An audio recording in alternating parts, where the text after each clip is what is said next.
শিশু অতি চমৎকাৰ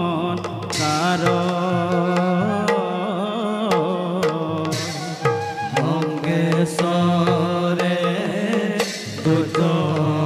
শিশু অতি চমৎকাৰ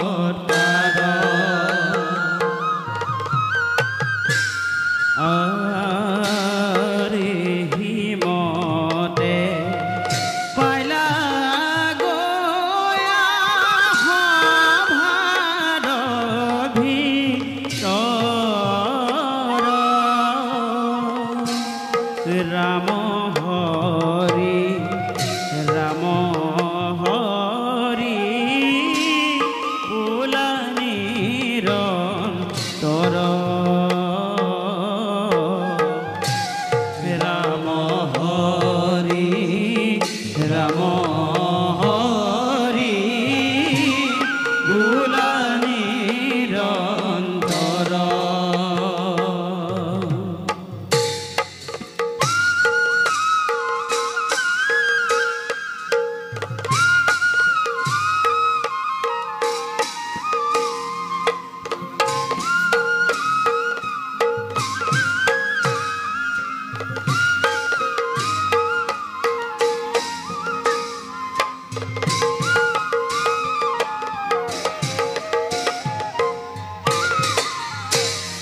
দাদা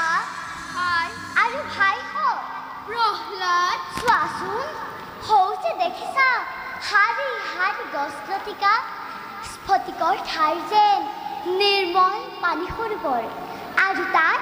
মুকলি মনেৰে চৰি থকা ৰাজহংস এইবিলাকক বাৰু কোনে সজন কৰিছে কোৱাচোন ভাইহঁত প্ৰহ্লাদ তুমি নিচেই অকৰা আমাৰ ৰাজ্যত যিমানবোৰ বস্তু আছে সেই সকলোবোৰ দেখোন আমাৰ প্ৰজাগণেই সজন কৰিছে তেন্তে কোৱাচোন ভাইহঁত সেই প্ৰজাসকলক মালিনীক কোনে সজন কৰিছে গছ বন পশু পক্ষী এই সকলোকে সজন কৰা এজন গৰাকী আছে তেওঁকে ঈশ্বৰ বোলে বাৰু এতিয়া সেইবোৰ কথা বাদ দিয়া ব'লা এতিয়া আমি মৃগয়ালৈ যাওঁ বিলত চৰি থকা হাঁহবিলাক এটা এটাকৈ খুচি ইমান যে ভাল লাগিব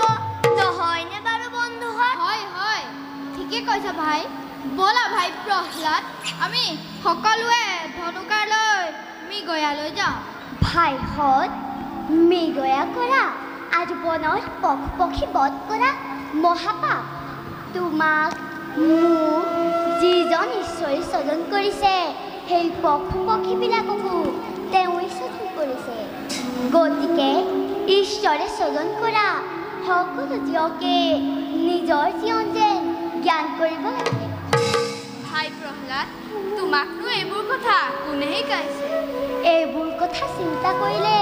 নিজেই শিকিব পাৰি সেইবাবে দাদা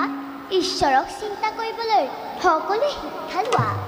তেতিয়াই সকলো জ্ঞান লাভ কৰিব পাৰিবা ঈশ্বৰক চিন্তা কৰিবলৈ প্ৰথমতে কি শিক্ষা কৰিব লাগে জগতকৰ্তা ঈশ্বৰক চিন্তা কৰিবৰ কাৰণে তেওঁ অনন্ত মহিমা কীৰ্তন কৰিব লাগে কাৰণ হৰি নামৰ বাহিৰে জগতত কোনো বস্তু দ্বাৰাই ঈশ্বৰক পাব নোৱাৰি পবিত্ৰ হৰি নাম গাবলৈ সকলো শিক্ষা লোৱা তেতিয়াই সকলো জ্ঞান লাভ কৰিব পাৰিবা সেইকাৰণে প্ৰহ্লাদ তুমিনো হৰিনাম গাবলৈ ক'ত শিকিলা কোনে শিকালে তোমাক ভাই হৰি নাম গাবলৈ কোনেও শিকাব নালাগে শুদ্ধ মনে শুদ্ধ চিত্তে নাৰায়ণক ভাবিব পাৰিলেই তেওঁ অনন্ত মহিমা কীৰ্তনে আপুনি ওলাই আহে সেইকাৰণে তুমি মাজে মাজে হৰি কীৰ্তন কৰা বাৰু ভাইহঁত এতিয়া কথা পাতি থাকিলে মৃগয়া কৰা সময় পাৰ হৈ যাব প্ৰহ্লাদ তুমি আমাৰ লগত যাবানে যদি যোৱা ব'লা আৰু যদি নোযোৱা তেন্তে ইয়াতে মন মাৰি বহি থাকা মোক ক্ষমা কৰিবা ভাইহঁত মই মৃগয়া কৰিবলৈ যাব নোৱাৰোঁ তোমালোক যোৱা মই এই ফুলনিৰ মাজে মাজে ঘূৰি ফুৰিম তুমি থাকা তেন্তে আমি যাওঁ ব'লা ভাইহঁত আমি ধনুকালৈ মৃগয়ালৈ যাওঁ ব'লা ব'লা ব'লা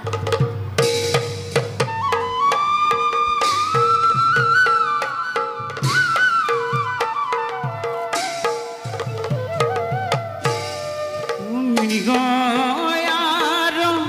হেতু চলে যত শিশু গণ আৰে হাতে ধনু হৰলয়া কৰায় গণ আৰে হাতে ধনু হৰলয়া কৰায় গণ হেন জানি নৰালোকে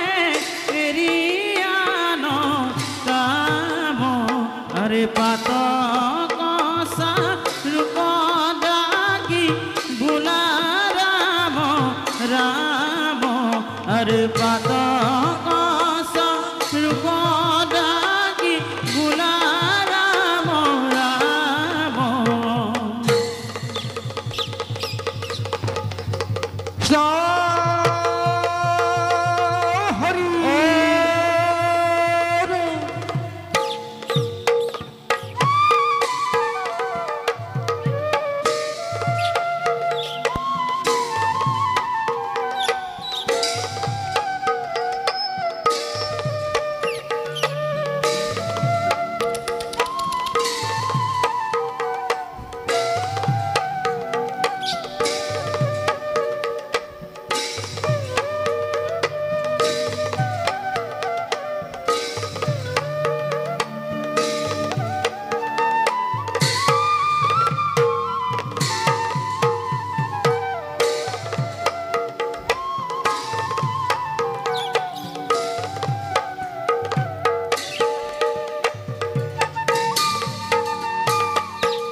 হৰি নামে হৰি নামে হৰি নামে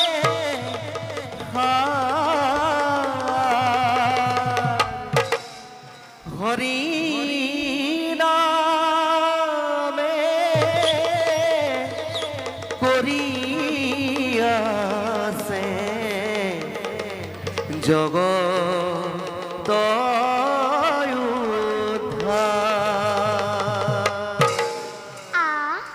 ইমান সুন্দৰ গীত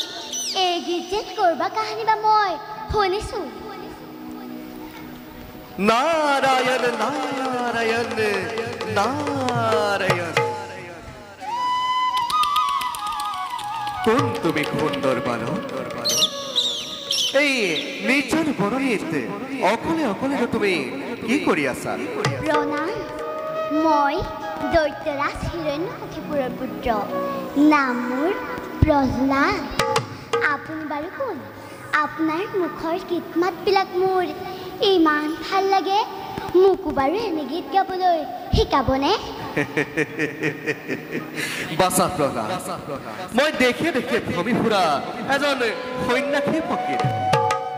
যাৰ খাবলৈ এমুঠি অন্ন নাই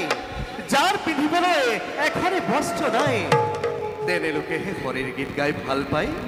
কিন্তু তুমি হলা দৈত্যৰাজ হিৰণ্যকশিপুৰ পুত্ৰ গতিকে তোমাৰনো আকৌ হৰিনামৰ আৱশ্যক কি বাচা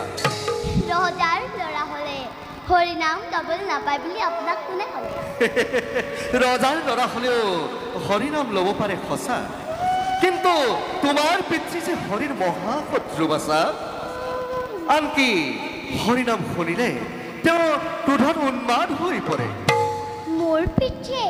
ঈশ্বৰক মহাশত্ৰু বুলি ভাবিছে কিয় তেওঁকো জানো একেজন ঈশ্বৰে স্বজন কৰা নাই সকলোকে সেই একেজন ঈশ্বৰেই স্বজন কৰিছে কিন্তু তোমাৰ পিতৃয়ে যে এই কথা কদাপিতো মানি ল'ব নোখোজে আনকি ঈশ্বৰৰ নাম শুনিলে তেওঁ ক্ৰোধত উন্মাদ হৈ পৰে তাৰ বাবে আপুনি কোনো চিন্তা নকৰিব মই মোৰ পিতৃক এই কথা ক'ম তেওঁ মোৰ কথা নিশ্চয় শুনিব কাৰণ তেওঁ মোক বৰ মৰম কৰে বুজিছো বাচা তুমি চেষ্টা কৰিলে নিশ্চয় পাৰিবা বোলা বাচা সৰোবৰৰ পাৰতে মই তোমাক 2-4টা হৰিৰ গীত শিকাই দিম ভাল ৰে বোলা বাচা ভাল ৰে দেৱ আপুনি বাৰু মোৰাই চিনি পায়নে নাৰায়ণ বাচা প্ৰহ্লাদ এই কথা তুমি আকৌ মোক কিয় সুধিলা কাৰণ